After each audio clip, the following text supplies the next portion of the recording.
사라져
사랑 내가 노래는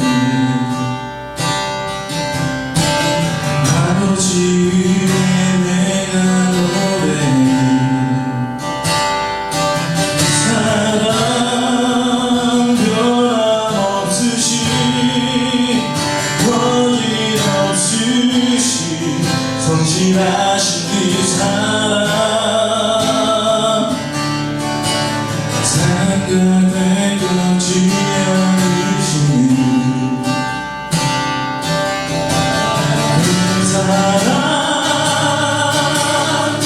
그 사랑 나 위해 주신 날 위해 다시 사신 예수 그리스도 다시 오신 그 사랑 주님도 생명도 천사도 하늘의 어떤 곳에도 부를 수 없는 영원한 사랑 예수 영원한 사랑 예수 영원한 사랑 예수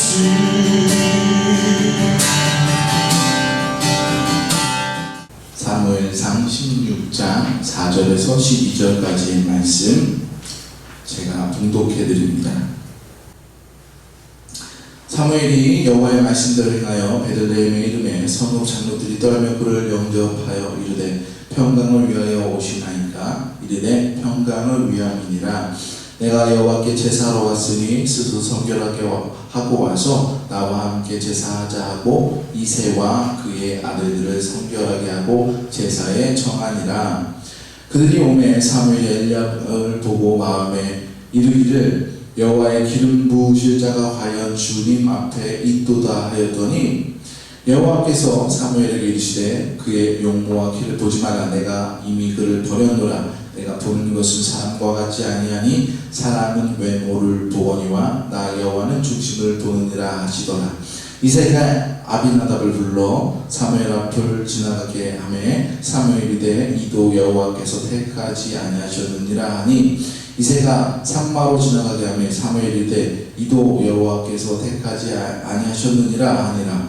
이새가 그의 아들 일곱을 다 사무엘 앞으로 지나가게 하니 사무엘이 이새에게 이르되 여호와께서 이들을 택하지 아니하셨느니라 하고 또 사무엘이 이새에게 이르되 내 아들들이 다 여기 있느냐. 이새가 이르되 아직 막내가 남았는데 그는 양을 지키나이다. 사무엘이 이새에게 이르되 사람을 보내어 그를 데려오라. 그가 여기 오기까지는 우리가 식사 자리에 앉지 아니하겠노라. 이에 사람을 보내어 그를 데려오매 그의 빛이 붉고 눈이 배어나고 얼굴이 아름답더라.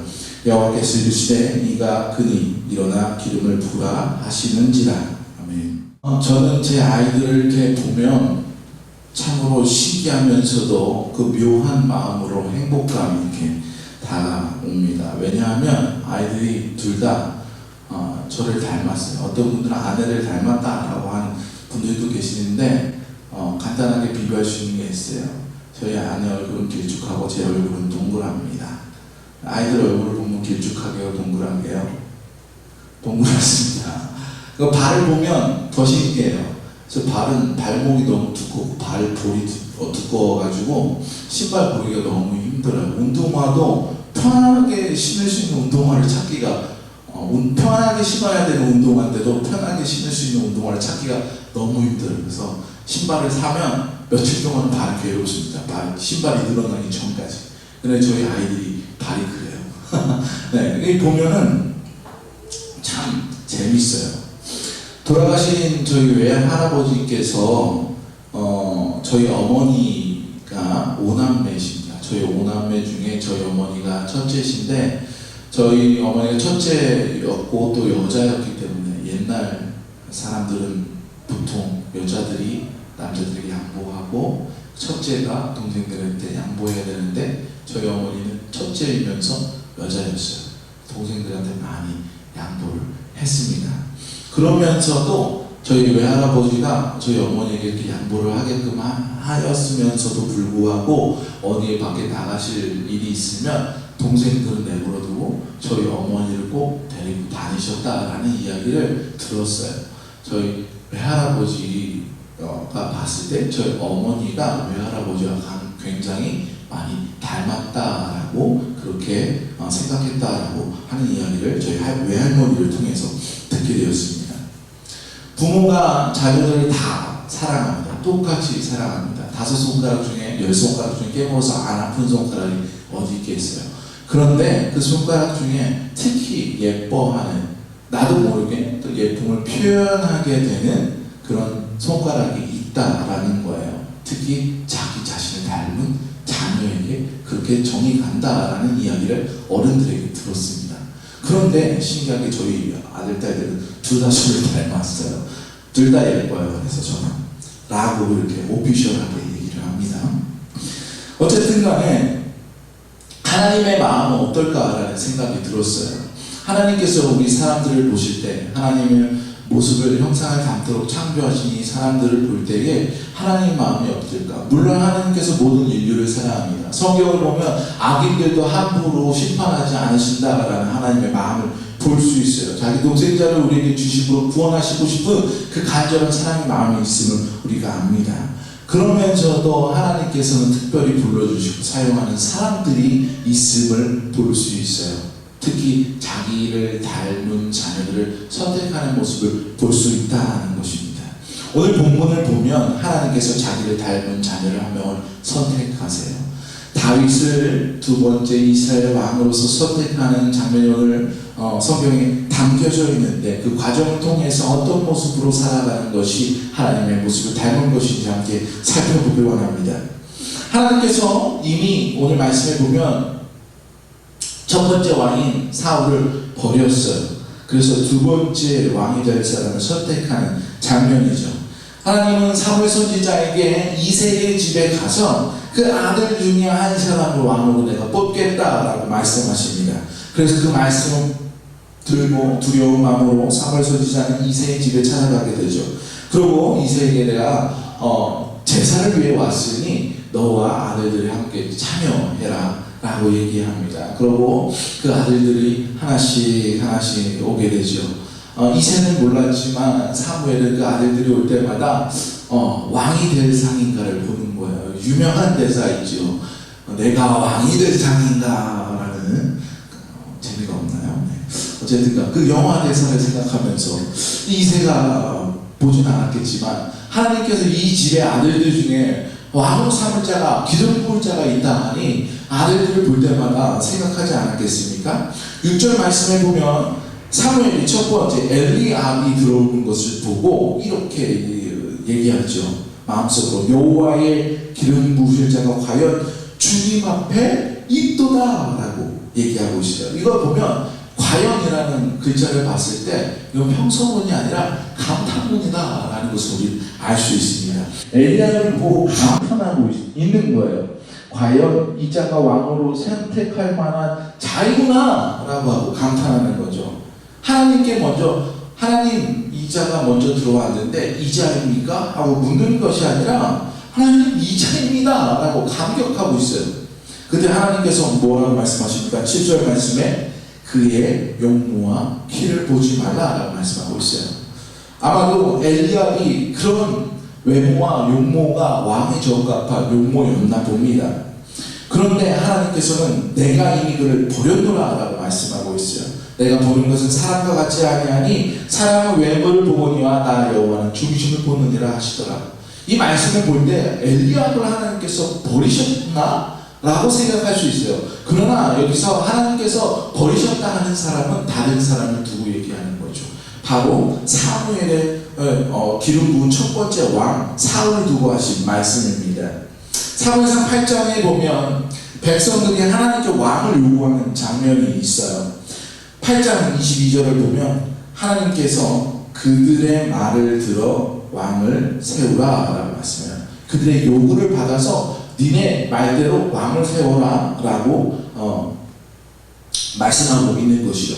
그러고 그들의 말을 들어 왕을 세우는데 9장 2절에 보면 사무엘 선지자가 사울을 처음 만나는 장면이 기록되고 있는데 기스에게 아들이 있으니 그의 이름은 사울이요 준수한 소년이라. 이스라엘 자손 중에 그보다 더 준수한 자가 없고 키는 모든 백성보다 어깨 위만큼 더 컸더라 라고 이야기하고 있는 것을 볼 수 있습니다. 사무엘 선지자와 이스라엘 백성들에게 있어서 그들에게 첫 번째 왕이 될 뽑는 그 여러 가지 기준들이 있고 자격들이 있었겠지만 그 중에 하나는 헌신한 외모도 포함되고 있다라는 것을 볼 수 있는 것입니다. 이스라엘 백성들이 하나님께 왕을 요구한 배경을 보면 사무엘 선지자가 이미 늙고 힘이 없어졌어요. 그래서 그 아들들에게 그 직무를 맡겼는데 그 아들들이 그 직무를 성실히 수행하지 않고 온갖 부패와 나쁜 짓들을 일삼습니다. 그래서 백성들이 이것을 불만을 삼게 돼요. 그러면서 눈을 어디를 돌리느냐? 다른 이방 나라들에게로 눈을 돌리게 됩니다. 그 나라들을 보니까 왕이 있어서 그 왕들이 정말 그 나라를 치리하는 것이 복이 좋았던 거예요. 그래서 이스라엘 장로들이 사무엘에게 왕을 요구하게 되죠. 이렇게 이야기합니다. 8장 5절에 보면 보소서 당신은 늙고 당신의 아들들은 당신의 행위를 따르지 아니하니 모든 나라와 같이 우리에게 왕을 세워 우리를 다스리게 하소서. 이들이 하나님께서 다스리는 나라에 살고 있었습니다. 그럼에도 불구하고 그 다스림이 더 필요했던 거예요. 어떤 것처럼 다른 나라들의 왕들처럼 있어 보이잖아요. 높은 자리에 앉아서 삐까한 옷을 입고 헌칠한 외모에 왕관을 쓰고 사람 다스리는 모양을 쫓았다라는 것을 볼 수 있다라는 거예요. 처음부터 이스라엘이 왕을 요구한 것 자체가 바로 사람의 시각으로부터 시작됐다라는 것이 보여지는 것입니다. 그렇게 뽑힌 왕이 누구입니까? 사울이에요. 하나님께서 기름 부으셨지만 하나님께서 어떻게 왕을 처음 뽑게 되었습니까? 너희들이 원하는 대로 왕을 뽑으라 라고 말했어요. 그래서 사울은 하나님께서 기름 부으셨지만 그렇게 사람들이 원하는 대로 왕 뽑게 되었다라는 것입니다. 그래서 하나님께서 뭐라고 말씀하십니까? 내가 보는 것은 사람과 같지 아니하니 사람은 외모를 보거니와 나 여호와는 중심을 보느니라 라고 말씀하세요.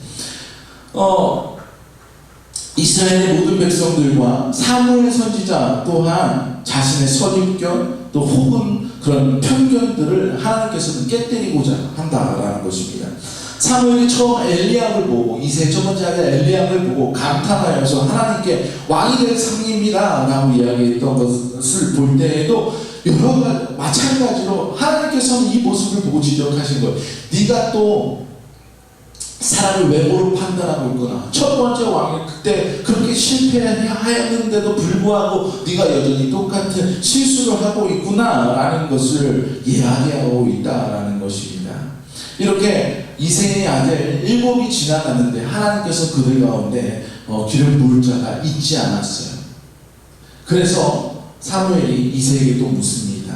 여호와께서 이들을 택하지 아니하셨느니라. 11절에 보면 이세가 이르되 또 누가 있느냐라고 묻죠. 그때 11절에 이세가 이야기합니다. 아직 막내가 남았는데 그는 양을 지키나이다. 그리고 다윗을 데려오게 됩니다. 그리고 오늘 본문에서 본 것 같이 12절에 보면 여호와께서 이르시되 이가 그니 일어나 기름을 부으라 라고 말씀하시죠. 우리가 다 아는 것과 같이 다윗이 바로 그다라는 것입니다. 여러분은 다윗의 지금 어떤 모습을 보셨습니까? 별 이야기가 없죠. 다윗은 다른 형들보다 더 뛰어난 것이 없어 보일 수 있는 그런 위치에 있어요. 성경에 보면 막내가 있다라고 얘기하고 있고, 그리고 모든 아들들이 그 제사에 참여하라고 했는데 다윗이 빠져 있어요. 이 배경을 보면 어떤 것인가? 제사의 집례에 참여할 수 있는 이스라엘의 기준에서 성인 남자에 이르지 못한 나이다라는 거예요. 다윗은 아직도 어린 것이다라는 것을 볼 수 있다는 겁니다. 이스라엘 문화 가운데 그가 성인으로서 한 사람의 인격체로 존중받을 수 있는 사람이 아니다라는 것을 볼 수 있어요. 그리고 형들에 비해 어떤 특별히 빼어난 것을 표현하고 있지 않은 것 또한 볼 수 있어요. 그런데 12절 말씀을 보면 그의 빛이 붉고 눈이 빼어나고 얼굴이 아름답더라고 표현하고 있지만 여러분 생각해 보십시오. 이것이 하나님의 표현입니까? 사람의 표현입니까? 여전히 사람의 표현이다라는 거예요. 사무엘의 눈에 어린 다윗의 모습이 그래요. 그런데 생각해 보십시오. 아직 성인에 들지 못한 어린 나이의 소년이 들판에서 일을 하다가 아버지의 급한 호출을 받고 사무엘 선지자가 네가 안 오면 식사도 하지 않겠다라는 이야기를 듣고 급한 마음으로 달려가기 시작합니다. 형들 7이 기다리고 있고 막내 8째가 그 소식을 들었을 때 얼마나 놀랐겠어요. 달려갑니다. 그러고 상기된 얼굴로 그곳에 들어가죠. 여러분 그랬을 때 그 얼굴 표정과 그리고 그 젊은 아이, 어린 아이의 눈동자를 보고 누가 그 아이를 보고 아름답지 않다라고 말할 수 있겠습니까? 성경에서는 그 얼굴이 붉고 눈이 빛이 나고 그 아이를 아름답다라고 표현하고 있지만 그 어린 아이를 통하여서 누가 아름답지 않다라고 얘기하실 수 있겠습니까? 어쩌면 이것은 어떤 특별한 아름다움이 아니라 소년의 아름다움을 가지고 있는 그런 모습을 표현할 수 있다라고 볼 수 있다라는 것입니다.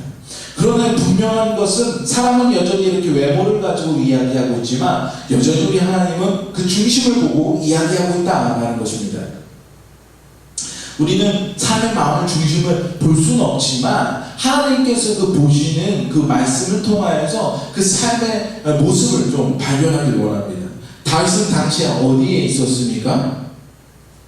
들에서 양을 치고 있었어요. 형들 대신 양을 치고 있었어요. 이 모습을 보고 다윗이 어떠했다라고 평가하기는 좀 부족할지 모릅니다. 억지스러운 부분이 있을 수 있습니다. 그런데 우리가 생각해보면 이스라엘 민족들 가운데서 당시에 양을 방목하게 될 때 어디서 방목하느냐? 들판에 나아가서 방목해요. 우리 오늘날처럼 넓게 울타리를 치고 야생동물이 들어오지 못하도록 하는 것이 아니라 그냥 울타리 없는 곳으로 나아가서 양을 먹이고 자기의 울타리로 또 이끌고 온다라는 거예요. 나중에 성경 말씀 보면 골리앗과 대면하는 장면에서 여전히 어린 다윗이 뭘 가지고 나갑니까? 막대기와 돌팔매를 가지고 나가요. 내가 들판에서 이거를 맹수를 잡았다라고 고백하고 있어요. 어린 다윗이지만 그에게는 그 열정이 있었어요. 어린 다윗이 들판에서는 맹수와 싸워서 자기 양들을 지킬 만한 목자가 될 만한 충분한 자격을 가지고 있었다라는 겁니다. 어린임에도 불구하고. 저는 맨 처음에 이 말씀 보면서 의아 좀 했어요. 왜 다윗이 혼자 남았지? 어린 다윗인데. 아직 이스라엘 문화 가운데 성인으로 인정받지도 못할 만한 그런 나이인데. 어떻게 된 거지? 그 들판에, 험한 들판인데, 종들도 분명 이새의 집에는 많은 종들도 있었겠고, 다른 첫째, 둘째, 셋째 형들보다 더 나이 어리고 하지만 다윗보다는 나이가 많은 더 책임감이 있을 수 있는 다른 형들도 많이 있는데, 종들도 많이 있는데, 어린 다윗이 들판에 형들 대신해서 그 일을 하고 있다는 거. 이미 이새나 그 형들도 다윗의 능력을 인정하고 있는, 다윗의 성실함을 볼 수 있는 것이 아닌가 저는 생각하고 있습니다. 이뿐만 아닙니다. 성경 말씀 다음을 쭉 보면 다윗의 삶의 모습이 나타나요. 이렇게 해서 다윗이 선택된 다음에 다윗이 첫 번째 맡은 직무가 뭡니까? 아직 왕은 사울이에요. 사울 왕의 전쟁터에 나가면 왕의 무기를 들어주는 소년들이 따라다니게 되는데 그 허드렛 일을 다윗이 맡게 됩니다. 무섭지 않아요? 왕이 어쩌면 볼모가 될 수 있는 상황이고 아니면 그 전쟁터에 나갔다가 괜히 죽을 수 있는 상황이에요. 그런데 이 다윗은 그 사울을 섬기는 일을 허투루하지 않고 열심히 하고 있는 모습을 볼 수 있다는 것입니다. 블레셋 전쟁 중에 형들이 전쟁터에 있는 것을 알고 아버지가 다윗에게 도시락을 보내죠. 여러분 생각해 보십시오. 여전히 어린 다윗입니다. 그런데 전쟁터 가운데 아버지 말씀에 따라 순종하여서 도시락을 들고 나간다. 그리고 또 적군에서 외치는 하나님을 모욕하는 소리를 듣고 왕에게 나가 내가 싸우겠다라고 얘기한다.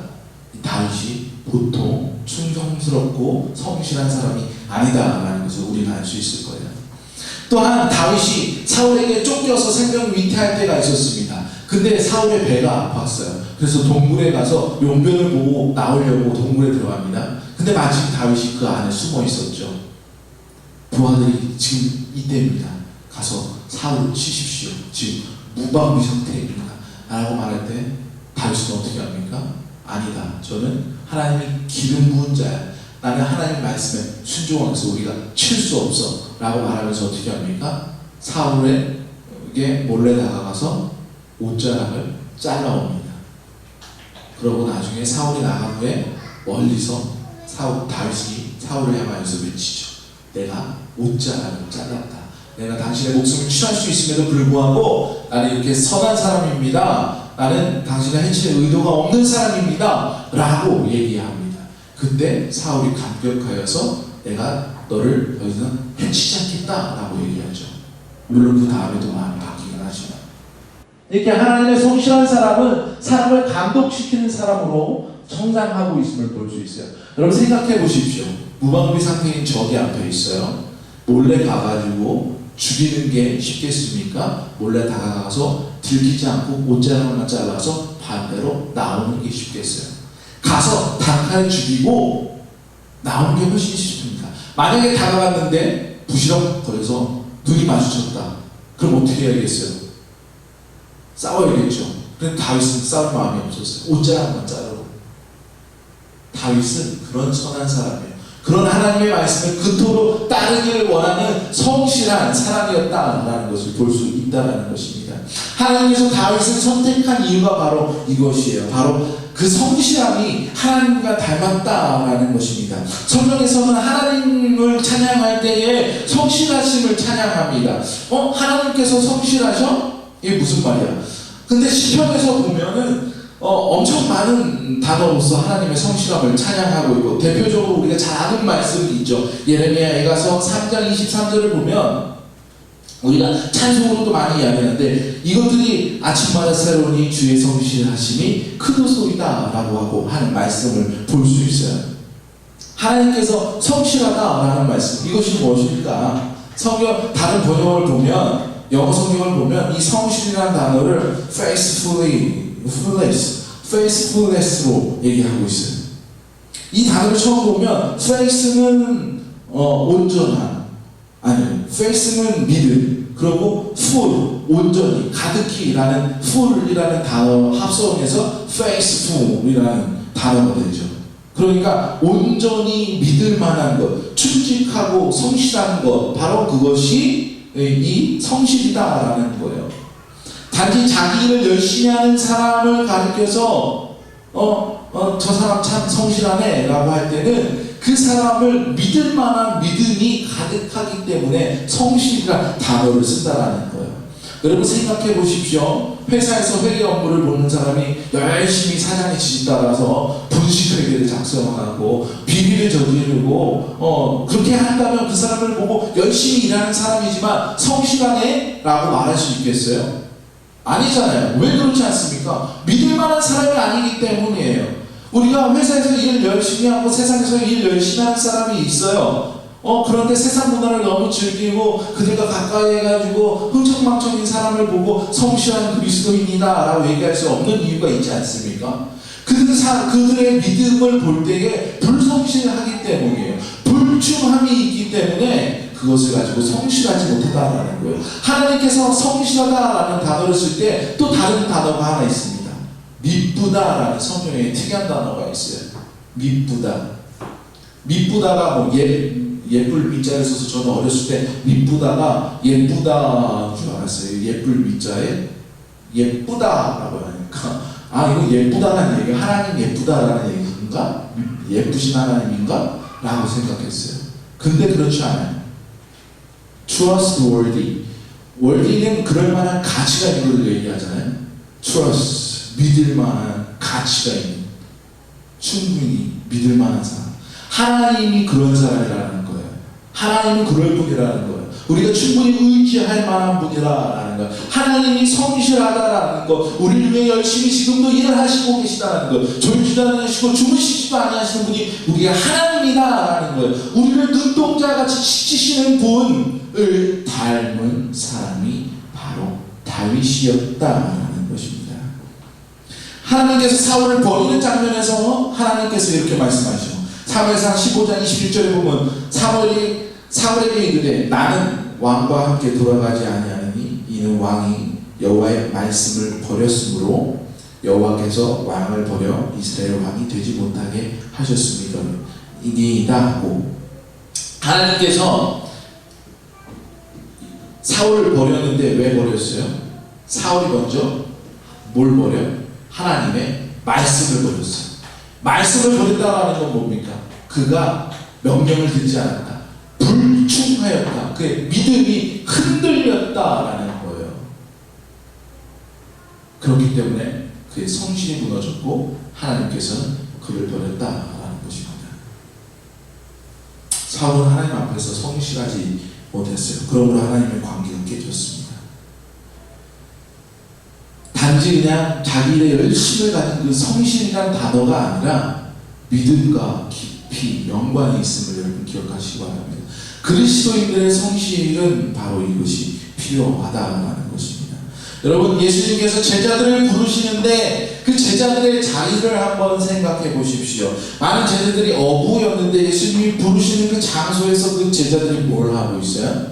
고기를 낚고 있었고, 그 다음날을 위해서 그물을 깃고 있었고, 배를 정리하고 있어요. 자기 삶에 충실히 하고 있는 이들의 모습을 볼 수 있습니다. 세대인 마태를 불렀을 때 마태가 어디에 있었습니까? 그가 권력을 가지고 세상 사람들한테 이렇게 선지해서 뭐 하고 있었어요? 아니면 가진 재산을 가지고 유흥을 했습니까?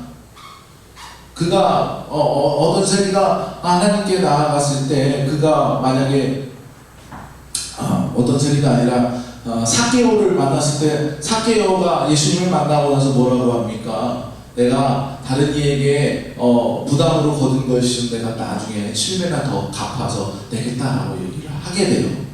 여러분, 그것은 내가 부당한 것을 거뒀다라는 얘기일까요? 나는 그렇지 않고 정직하게 거뒀다라는 얘기일까요? 물론 그가 실수로 그렇게 할 수도 있어요. 그럼 내가 그것을 하겠다라는 각오로 들을 수 있습니다. 그러나 그가 가진 재산을 가지고 그렇게 할 수는 없었을 거예요. 그 뜻은 나는 그렇게 하지 않았다라는 거예요.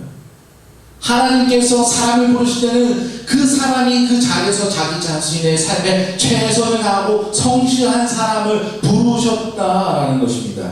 성실과 믿음의 관계는 이런 것이에요. 하나님은 우리의 삶의 자리에 부르셨다라는 사실을 여러분 믿으시기 바랍니다. 하나님께서는 우리를 목적을 가지고 우리의 삶에 부르셨어요. 우리의 부모님의 가정에 나를 보내셨고 우리의 일터에 나를 보내셨어요. 우리의 이웃에 나를 분명히 보내셨어요. 하나님이 실수하신 분이 아니에요. 성실한 분이에요. 그런데 내가 그 삶을 성실히 하지 않는다. 하나님의 믿음에 금이 가는 내가 그 삶을 충실히 살아가고 있다라는 것은, 내가 맡은 일을 내가 최선을 다하고 있다라는 것은 하나님께서 나에게 맡겨주신 일을 잘 행하고 있다라는 거예요. 그것이 우리의 삶의 믿음인 것입니다. 그렇기 때문에 하나님은 성실한 자를 부르시는 거예요. 이미 그는 하나님의 말씀을 들을 준비가 되어 있고, 이미 그는 하나님의 새로운 일을 감당할 준비가, 훈련이 충분히 되어 있다는 것입니다. 여러분, 그렇다면 이 성실의 반대로 알고 있는 게으름, 성경은 게으른 자에 대해서 많은 경고를 하고 있죠. 특히 마태복음 25장에는 달란트의 비유를 하고 있어요. 주인이 종들에게 달란트를 맡기고 떠나가는데 게으른 종이 나오죠. 달란트를 땅에 묻어놓은 이에게 뭐라고 얘기합니까? 악하고 게으른 종아, 그냥 게으른 종이 아니에요. 게으른 것은 악한 것이다 라고 말하고 있어요. 왜냐하면 하나님의 믿음을 깨뜨리는 얘기 때문입니다. 왜냐하면 하나님께서 허락하신 그 삶을 충실히 행하지 않은 이기 때문에 악한 것입니다. 하나님께서 허락하신 우리 삶입니다. 그 삶의 게으른 자는 하나님의 부르심에 응답하지 못할 것입니다. 하나님이 부르지 못할 만한 연약함이 있는 사람이다라는 것입니다. 이스라엘 역사 가운데 가장 위대하고 또 가장 아름다운 예배자로 손꼽히는 사람이 바로 다윗입니다. 여러분, 다윗이 쓰임받은 것은 그의 성실함이 있었기 때문에 여러분 믿으시기 바랍니다. 여러분 삶에 성실하십시오. 여러분이 주어진 환경에 성실하십시오. 하나님께서도 다음 스텝을 여러분에게 주실 줄로 여러분 믿으시기 바랍니다. 그렇다면 하나님께서 쓰임받는 삶으로 부르실 줄로 여러분 믿으시기 바랍니다. 여러분 하나님 그 선택받은 그 삶에 충실할 수 있는 믿음을 드릴 수 있는 저와 여러분 되길 주님의 이름으로 축원드립니다. 기도하시겠습니다.